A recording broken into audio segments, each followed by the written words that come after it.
Be talking about Krishna's love. If you're new here, Krishna is a name of God. We're going to talk about the person, Krishna.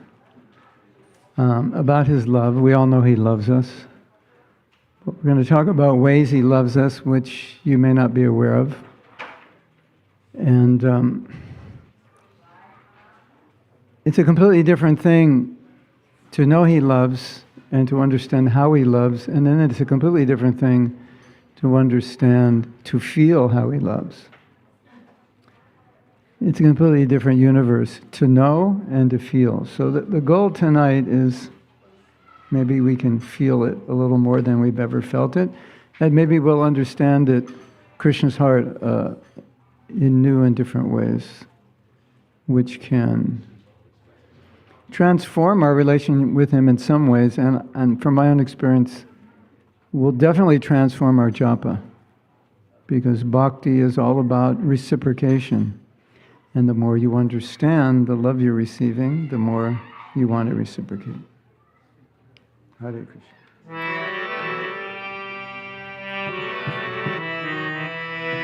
Jai Radha Madhava Kunja Bihari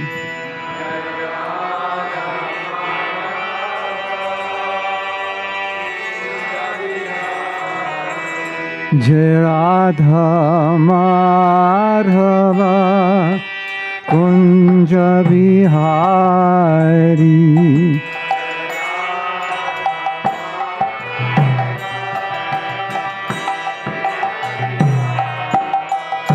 Gopi Janavallabha Giribharadhari Vallabha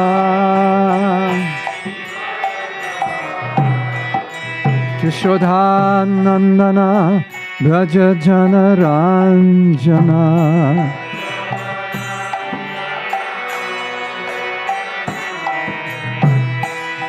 Yashodhanandana Braja Janaranjana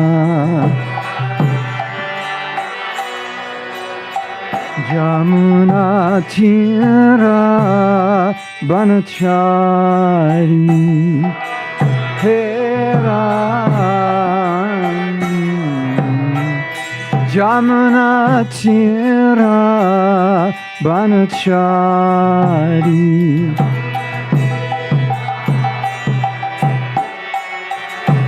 Jaya Radha Madhava Kunja Bihari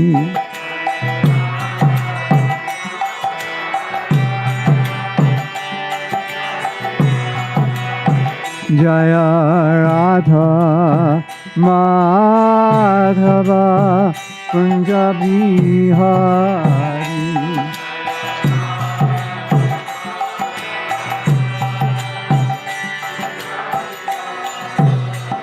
Shri Radha Madhava ki jai, Srila Prabhupada ki jai, Thai Go Premanande.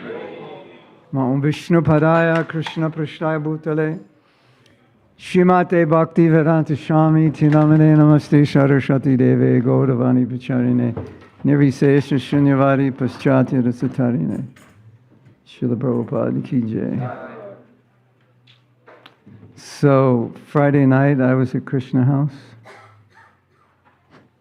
And maybe I opened my big mouth in a way I shouldn't, but I said, this class, if my computer turns on,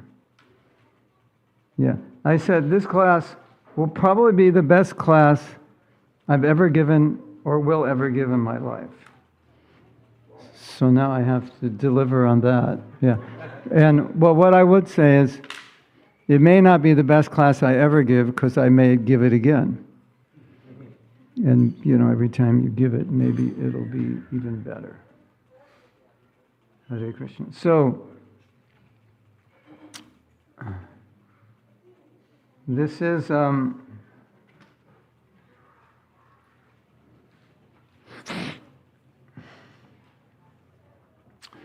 this class is going to, basically it's going to analyze Krishna's heart, Krishna's nature, and how Krishna loves us.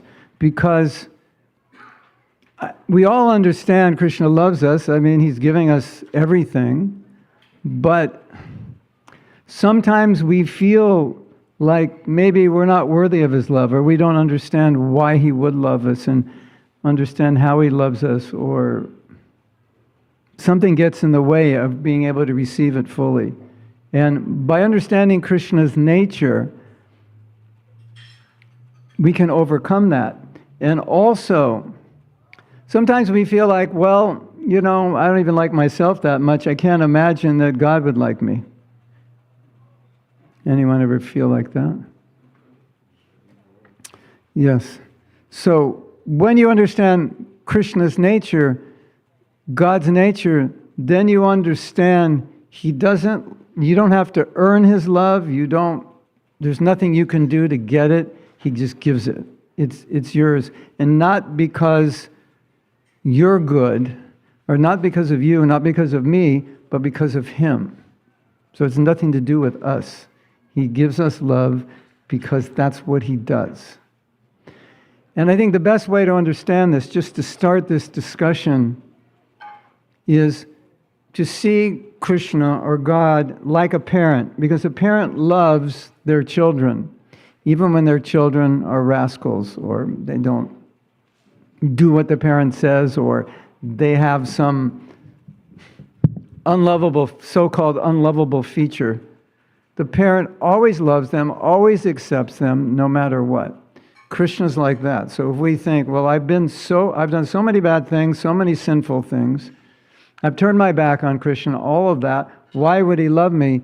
Just put it in the context of, we do all those things to our parents, and those of us who are parents, they're done to us, and the love doesn't stop. That's Krishna's position. So it's not based on our qualification. There's nothing we have to do to deserve his love. It's automatically there. So whatever you could possibly think as a reason Krishna wouldn't love you, there is no valid reason, because that's our thinking, but it's not his thinking. So we have to think from his position. And another beautiful thought also, once we go through this and we see how much Krishna loves us, the conclusion is, think of yourself, see yourself as he sees you. Because if we think of ourselves as we see ourselves, we see so many things wrong. Krishna doesn't see anything wrong. He only sees the good. See yourself as God sees you. That's a whole different way of looking at yourself. He sees us with love, so you see yourself with the same love he sees you. If you have trouble accepting yourself or being compassionate or being loving, you can bypass that whole world of how to deal with that and all the past conditioning just by giving yourself the same love Krishna gives you and seeing yourself the way he sees you. Okay.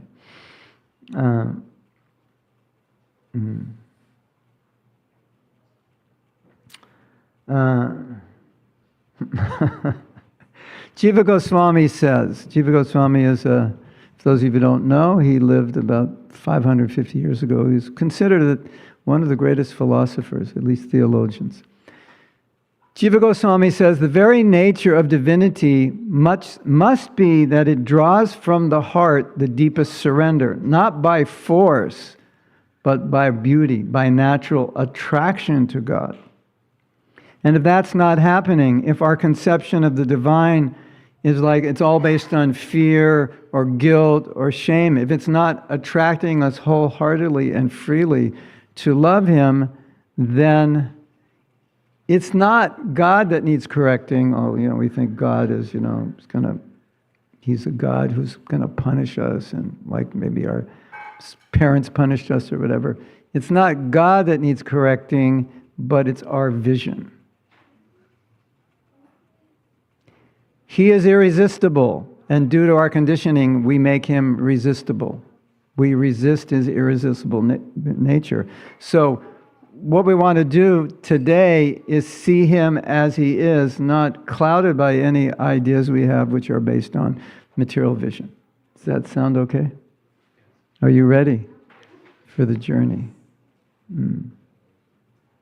Mm. If we imagine God as unloving,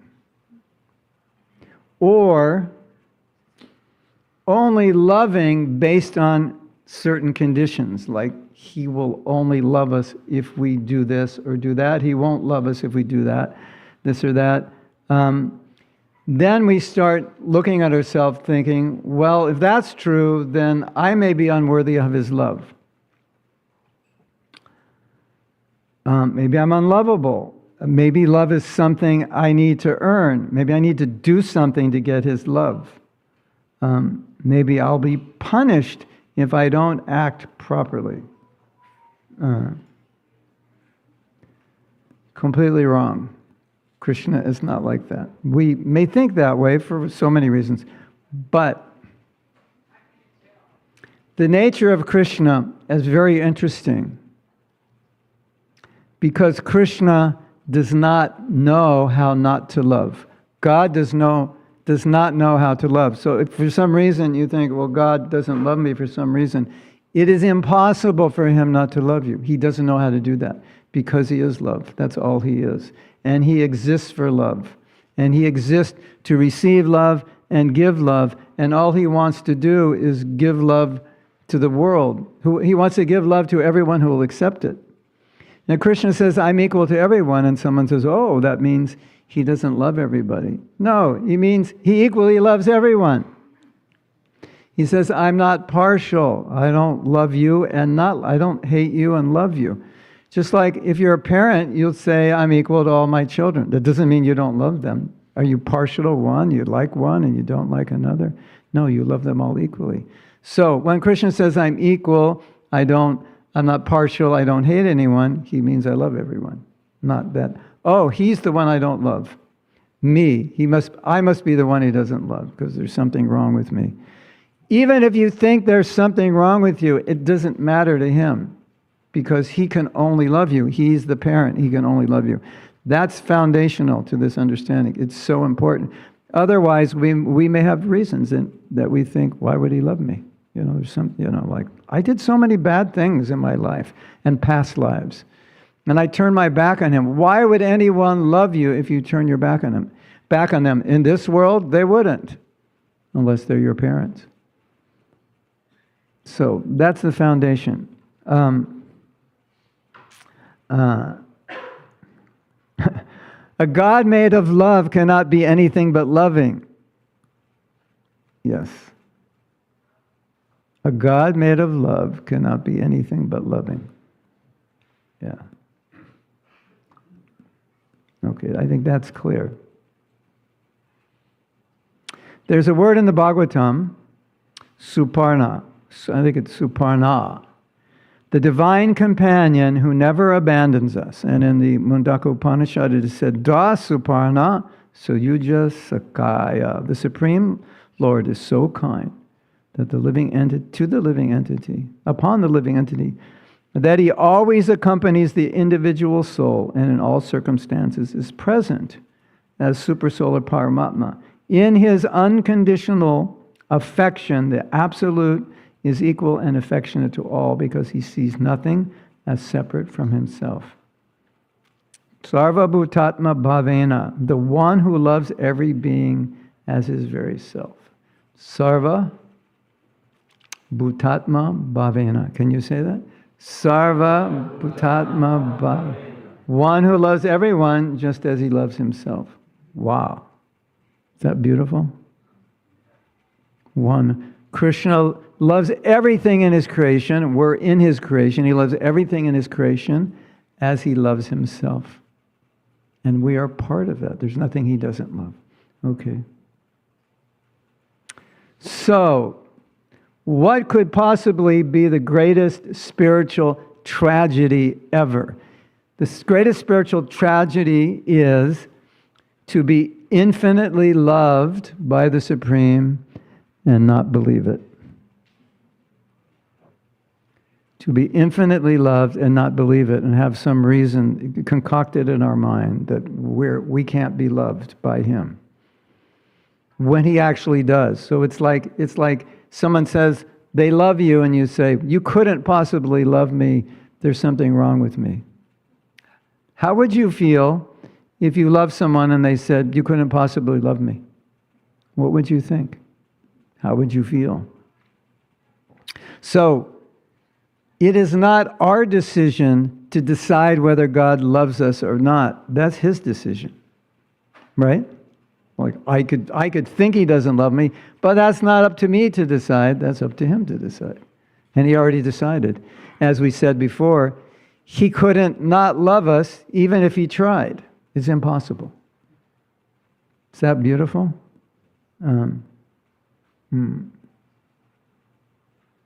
Yeah. Now, Bhagavad Gita, which is our main book, which we probably all read, or if you haven't read it, you can get a copy here. Bhagavad Gita, the Song of God. It's Krishna's words speaking. And I look at the Bhagavad Gita simply as an invitation book. And what is the invitation? In Bhagavad Gita, if you read every verse and wanted to ultimately extract the essence would be Krishna saying, I love you. Will you love me back? That's it. If you get that, you've got the whole Bhagavad Gita. That's the essence of it. And really, that's the essence, ultimately, of everything Krishna is saying. I love you. You're dear to me. You're my dearest. You're my son, my daughter. I love you. And all I want is you to love me back. So sometimes we give people a Bhagavad Gita and they say, I'm not interested. Which is kind of a way of saying, I'm not interested in accepting God's love and I'm not interested in giving it back. Bhagavad Gita is also an invitation. It's an invitation into a relationship and an invitation to come back home to Him. Because He's waiting for us. Believe it or not, God, Krishna, wants us to come back. And believe it or not, He's waiting. Life after life, He's waiting for us. So if I offer someone, excuse me, sir, would you like to read this book? And it's a book about God and so forth. And they say, I'm not interested. Basically, consciously or unconsciously, they're saying, I'm not interested in going back to God. I have other things to do. I'm quite busy, important things. You know that feeling? I've got things which are more important than going back to God, more important than reciprocating with His love. But that's Bhagavad Gita. It's God's invitation to enter a relationship with Him. And we're thinking, why would He want me to have a relationship with Him? Because I'm just dirty. And He's got so many fantastic, amazing devotees that love Him infinitely more than me. Why would He care about me? That is not for us to ask. That is the wrong question to ask. The question to ask is, how can I reciprocate with that love? Not, why would He love me? When we ask, why would He love me? How do you think Krishna feels? Krishna says, I love you. And you go, really? Why? Why would you do that? Don't you know everything wrong with me? Krishna says, no, I'm not looking at what's wrong with you. Very, very important to understand how, think about it. This is bhakti. What does bhakti mean? Receive God's love and reciprocate. How are we going to reciprocate with that love if we don't even believe fully that we're loved? It's so simple, isn't it? And when I chant Japa, sometimes all I'm doing is thinking, Krishna, you love me unconditionally. I don't love you unconditionally back. There's something wrong here. I want to catch up. Hare Krishna, Hare Krishna. Can you help me? At least let me offer those mantras to you with love so I can, I'm trying to compete with your love. You give me so much. Can I offer you back? Can I do something for you with love? That's all bhakti is. It's just basically, bhakti is us catching up with Krishna. We can't really catch up, but we're trying. Okay. Now, this is something amazing.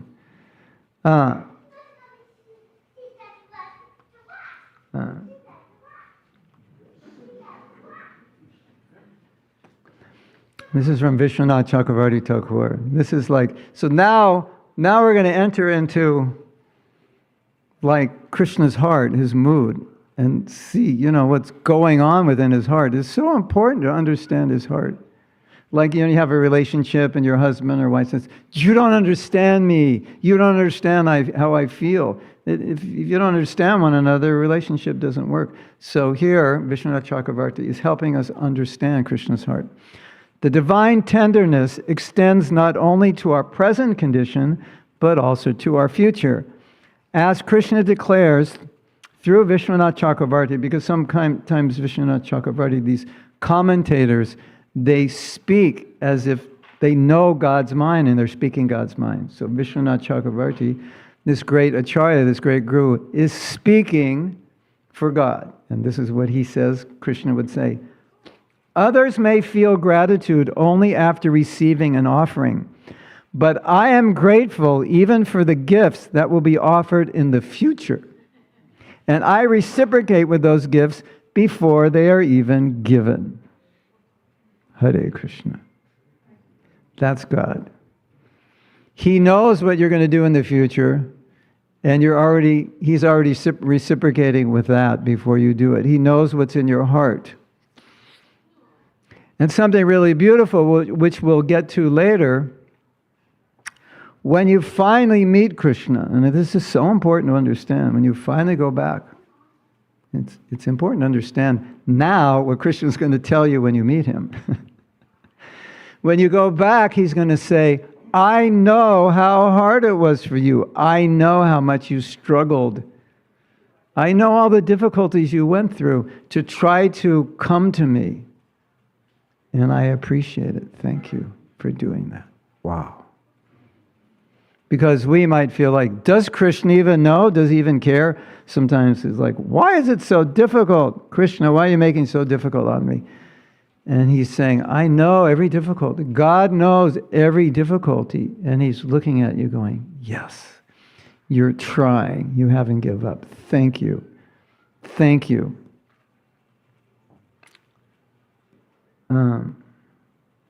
So now we have a famous verse from Srimad Bhagavatam, Aho Bhakiyam Stana Kalakutam, the story of the witch Putana who came to kill Krishna. So there was a witch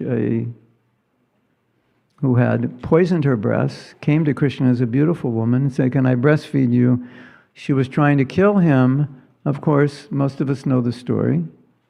Krishna sucked her breast and sucked out her life.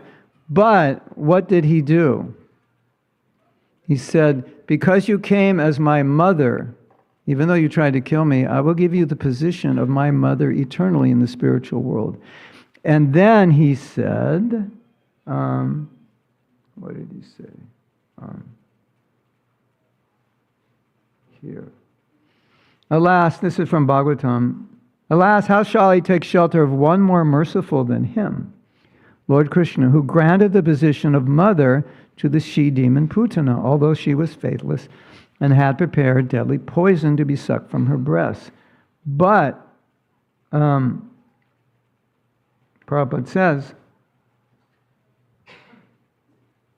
the Lord accepted the least qualification and awards him the highest reward. This is the standard of his character. Therefore, who but the Lord can be the ultimate shelter? And then Prabhupada says that Krishna told Putana, I will be unlimitedly merciful to you. Not that you're just getting this mercy now, you will get this mercy forever and it will increase forever. So, the natural point that's made is this is what Krishna does to someone who is trying to kill him. What to speak of someone who's trying to serve him. And we're thinking, oh, Krishna doesn't like me, this and that, whatever crazy thought we're having. Think of this story. Krishna is showing unlimited mercy to someone who is his enemy. What to speak of someone who's his devotee. Hare Krishna. Yes.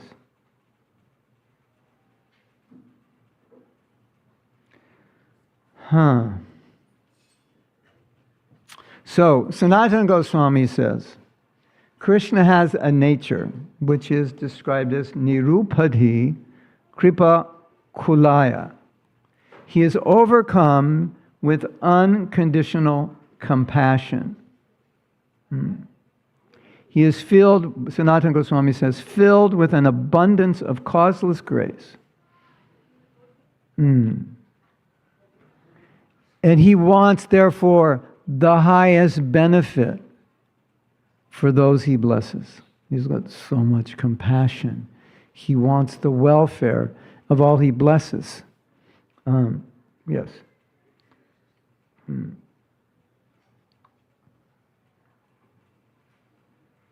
Yes.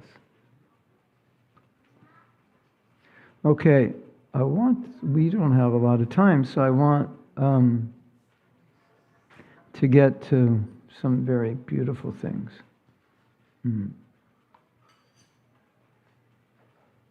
So, there is a book, some of you know this book, it's called the Brihat Bhagavatamrita. Brihat Bhagavatamrita was spoken by Parikshit Maharaj to his mother right before he was leaving the world. She said, you heard from Sukadeva Goswami, but I didn't hear. Would you speak to me what you heard? So he spoke to her, and it has various stories, and one story is the story of a cowherd boy. His name is Gopa Kumar. Kumar means young. Gopa is a cowherd boy. And this is a story, one of the stories is his journey back to the spiritual world. And the most beautiful part, I think, of this story is when he finally goes back to the spiritual world. And what happens when he goes back? Because we all hear there's a spiritual world, but what actually, what happens, like, what's it like when you first get there, and how do you, like, acclimate and, like, make friends, and, like, how do you meet Krishna? And when you see him, like you're going to feel like guilty. Oh my God, you're the person I've been trying to imitate, for millions of lifetimes. And like, what am I supposed to say? And, is my guru there? Does he, like, introduce me? And so this is where I think this is where you understand Krishna's love more deeply than anywhere. So we're going to discuss this. So Gopakumar, he eventually makes it to the spiritual world. He finds his position. He knows who he is in relation to Krishna. And he goes there with his guru, and he sees Krishna. It's a whole story. It's a fantastic movie, and you could imagine. He sees Krishna in the distance, and Krishna's coming back, and the sunset, and the cows, and the dust is coming up, and there's Krishna, and Krishna sees Gopakumar, and Gopakumar sees Krishna, and what do you think happens? If you were producing this movie, how would you produce it? Running, slow motion, and very emotional music. Yeah. Krishna, Gopal, Govinda, Gopakumar. Yeah, it's like. Anyway, they embrace, they faint, and all that. And after that happens, this is what Krishna says. And what Krishna says here, we have to understand when we go to the spiritual world, this is what he's going to say to us. Believe it or not. Even if you think you're the number one rascal, the biggest sinner that ever existed in the universe, Krishna does not see you that way. This is what Krishna says. You may want to hold someone's hand. You might cry and faint. It is so beautiful. I'm serious. This is what Krishna says. Welcome, welcome. I am most fortunate. Most fortunate. Wow. Krishna is in anxiety. Why is Krishna saying, I'm the most fortunate? Because Krishna has been waiting for us, life after life. And we finally come back. Little old us, who we think this useless person who has really no redeeming qualities that would attract God. He's saying, welcome. Thank you. Thank you Thank you for what? For turning towards me, for thinking of me. Wow. This longing of Krishna, he's almost impatient to offer his love. He wants to give his love to a devotee who has just arrived. We think we're trying to serve Krishna, and he's like, whatever, keep trying. It's not like that. He's thinking of us, he's eager for a relationship, and he wants to serve us. This is what he says. My dear friend and darling, you have passed through many lifetimes without so much as a glance in my direction. Yet I was always there. A fool, dancing with hope, thinking, perhaps in this lifetime you will turn to me. Or the next lifetime, or this. Every lifetime, Krishna is thinking, perhaps maybe in this lifetime. Wow. Wow. Hare Krishna. Yet, I could find no excuse to bring you to my abode, my brother, while still upholding the eternal laws I myself have created. What are those eternal laws? Love must be voluntary. Somebody cannot love you if you force them. There's no relationship. And Krishna is made of love. And the only way he can relate to us is if he allows us to love freely, to make that choice. So Krishna is telling Gopkumar, I wanted you to come, but I couldn't force you. I couldn't make you because that wouldn't be love. Now it gets really interesting. Really interesting.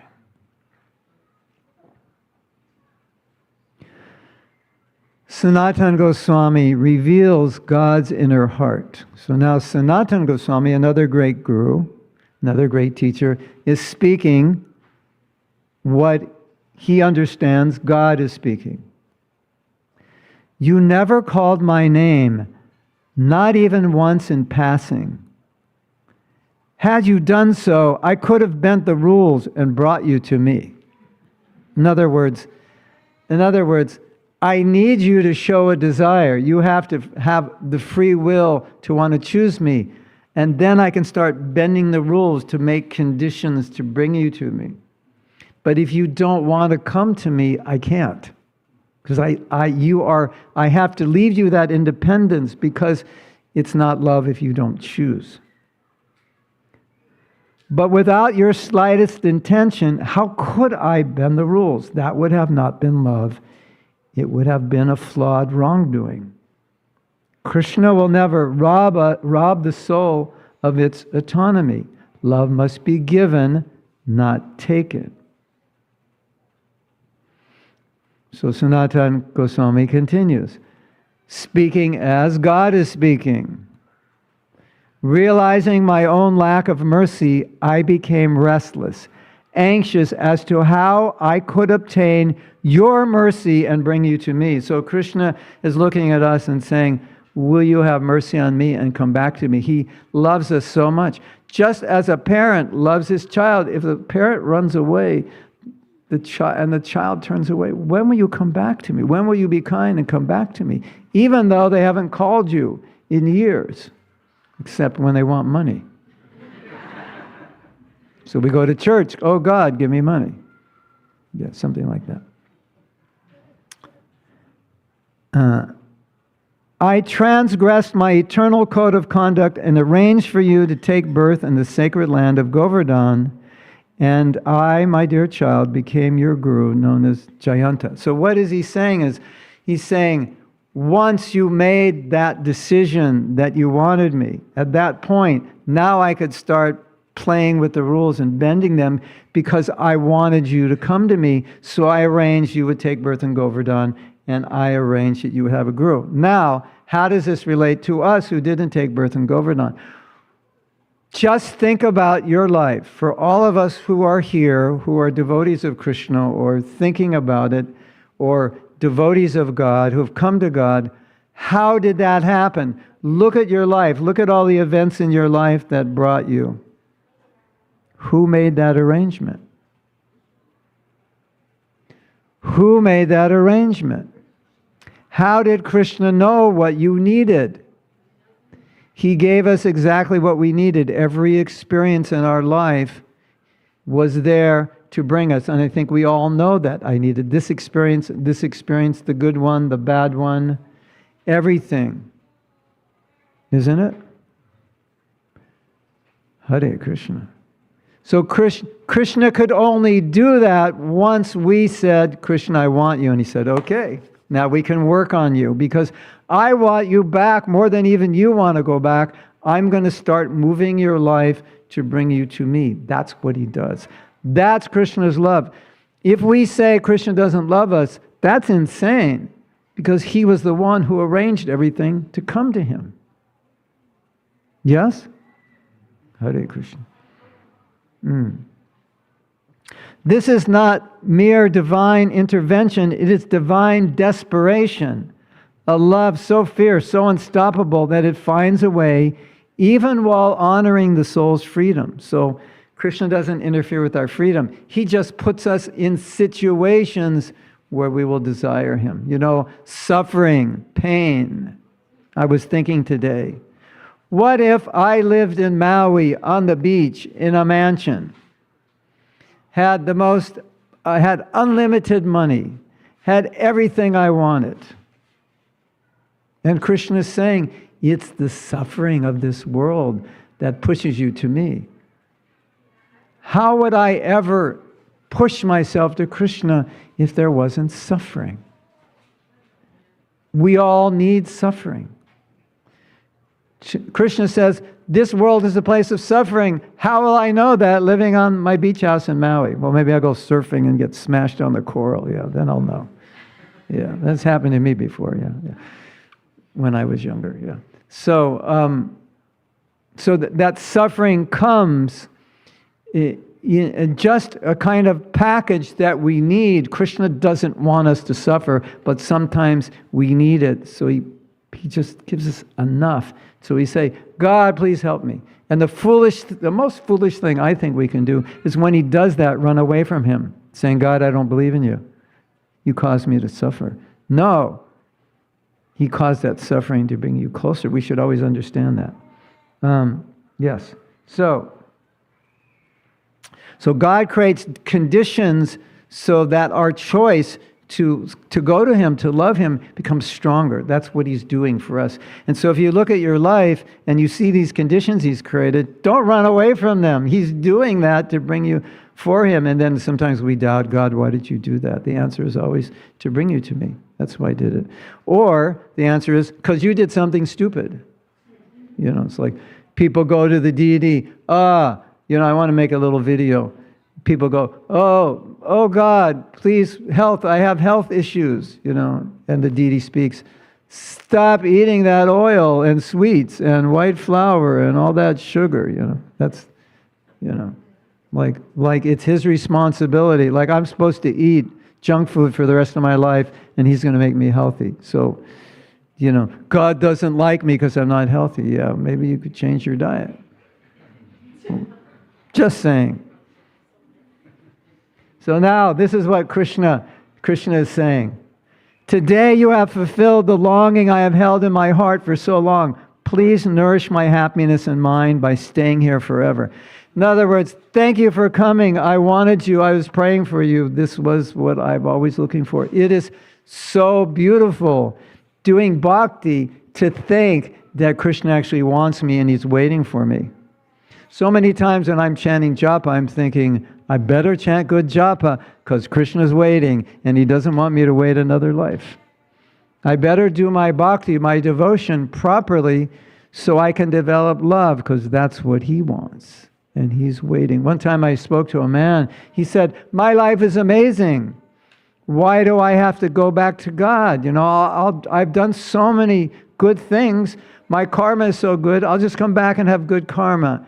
He had no idea, and I said, Krishna inspired me. I said, because Krishna wants you back there. And he went, oh my God, I never thought of that. Everything's good here. I'm happy. Yeah, but Krishna's not happy that you're not there. It doesn't matter that you're happy here. He wants you there. Hare Krishna. Yeah. Krishna says, my heart is drawn by your grace. We're only on page 3 of 15 pages. I realize this has to be a whole seminar. This is like Hare Krishna. Anyway, we're getting the essence here. Yeah. At least 6 hours, yeah. My heart is drawn by your grace. It is by my great fortune that you remembered me. Wow. Can you believe that? Krishna is feeling indebted. And by my great fortune that I can see you now after so long, I am completely dependent on you. Please enjoy here with me however you wish. In other words, don't leave me. It's like my lost son and daughter has come back. That's how Krishna sees us. Again, my dear devotees, don't see yourself as someone with faults who's not capable of having a loving relationship. See yourself like this. This is how Krishna sees you. See yourself this way. And then you feel indebted to Krishna.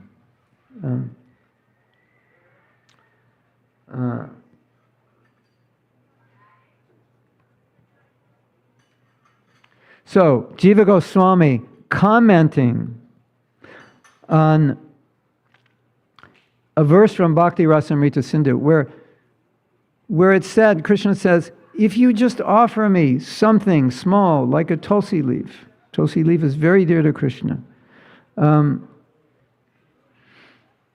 I place myself under you. I become controlled by you. When you offer something with love, I become controlled by you. And then Jiva Goswami says, Vikrinite swa atmanam, which means God sells his very self to such a devotee. Krishna is not controlled by love, he's owned by love. So, you just bought me.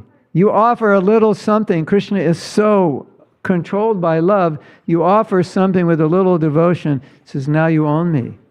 I'm completely you're like, I'm a puppet in your hands kind of thing. When Draupadi cried, Draupadi was in danger. She was crying to God, to Krishna, please save me, I can't save myself. And Krishna said, the cry of yours has created an ever-increasing debt that does not leave my heart. Just her dependence on Krishna, crying with love for help. I'm eternally indebted to you just for that. So this is Krishna's heart. You offer a little something in devotion, and Krishna becomes controlled by that love.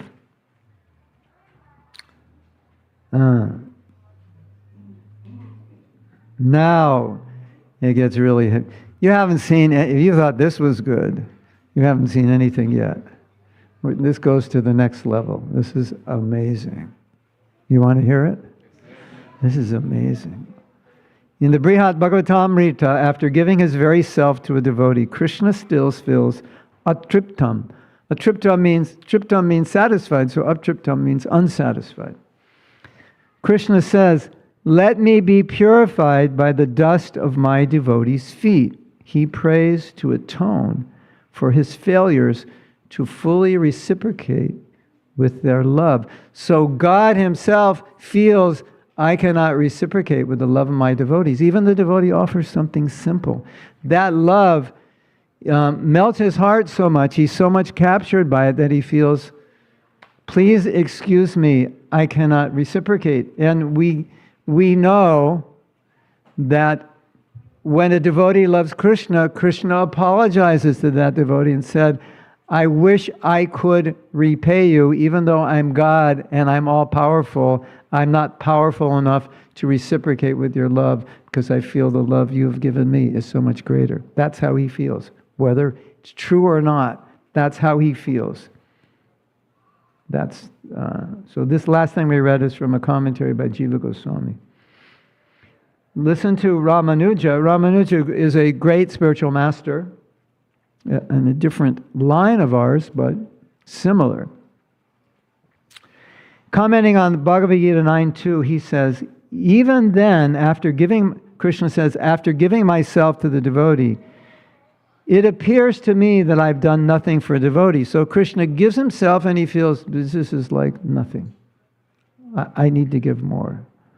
Wow, is that amazing? I mean, that's how the devotee feels. But we never thought that God feels that way also. What can I do for God? He's so great. And God feels, what can I do for my devotee? He has so much love for me.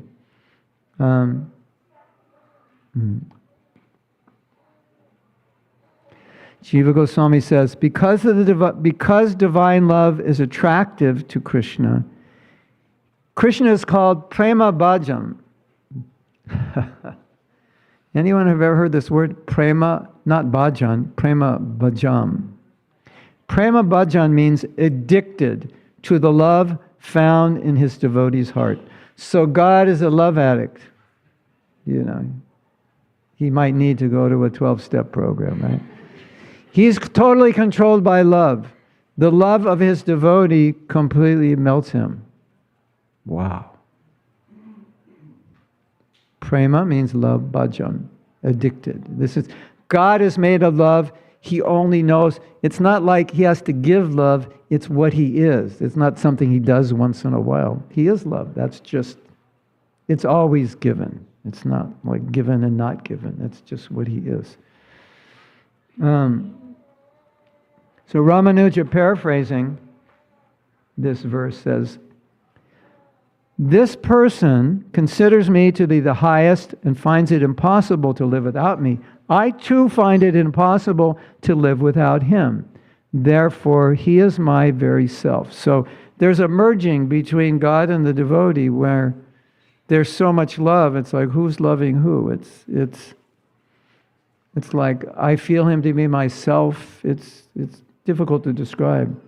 So then, some of you know this verse. There's a story, a great king, there was an attempt on his life, Ambarish, and Krishna came to protect him. And the person who tried to kill him was like bewildered, like, what's going on? Why did this happen? Why did you protect him? And he said,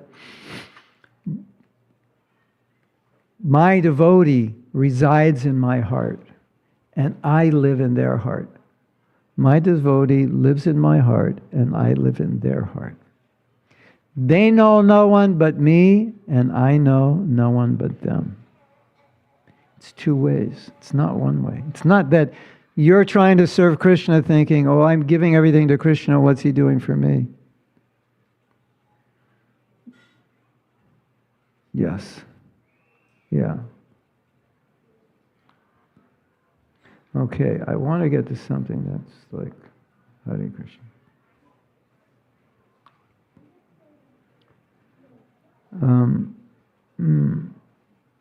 Yes. I can't find it. Uh-oh.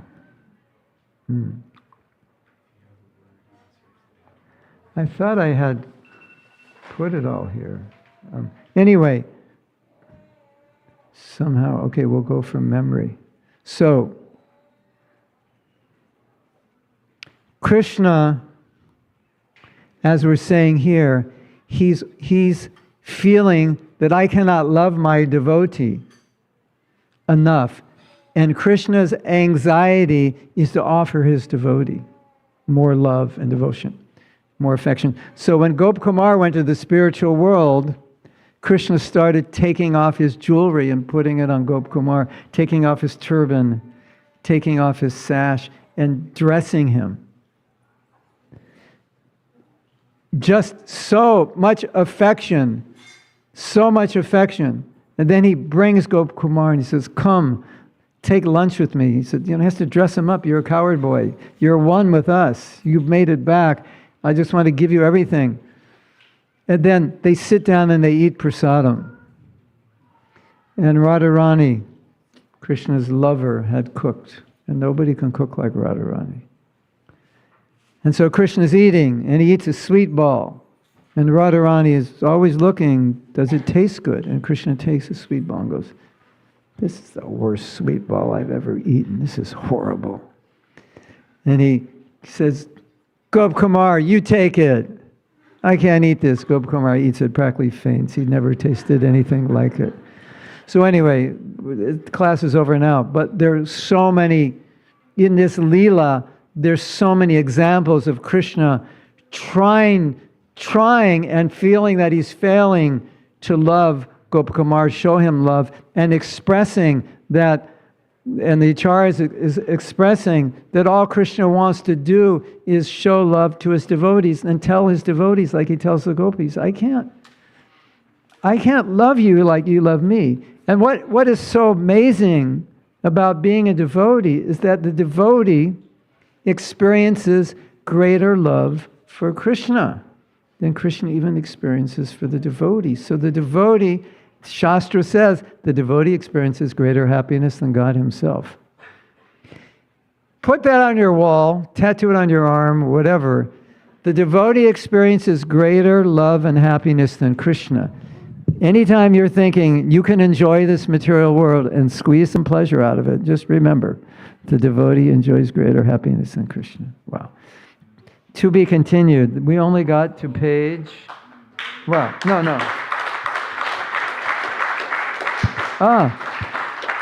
We got to page 8, but I skipped around. But I think I got the essence. What I would like to remind you of, if you can remember this affection that Krishna has, and feel it, allow yourself to feel it, because as I said in the beginning, it doesn't work if you just understand it. Allow yourself to feel this, because that's where everything happens. And when you feel it, your japa will go through the roof. Because when you feel his love, then you want to reciprocate through the holy name. And everything in bhakti is about bhakti. It's about love and devotion. And you can offer that love and devotion with every mantra. Every mantra, Hare Krishna, Hare Krishna. It's our opportunity to show our bhakti to Krishna through every mantra, isn't it? Krishna, let me love you like you love me. Let me reciprocate. There's something wrong with this relationship. You love me, I don't love you. This is not good. This class is really a class on japa, ultimately. Because if you apply this to your japa, then it's not, I have to finish my rounds, shnick, shnick, mom, mom, and all that. It's like, Krishna, I can try to reciprocate with this infinite love and enter this loving reciprocation. This is what he wants. He doesn't want shnick, shnick, mom, mom, 16 rounds. In fact, Bhaktivinoda Thakur said, if you're focused on how many rounds left, how much time, that's namaparad, because it's a relationship. Just, it's just a loving relationship, singing his name and opening our heart, and yes, that's everything. Thank you very much. Srila Prabhupada ki jai, Thai Go Premanandi, Hari Hari Bo.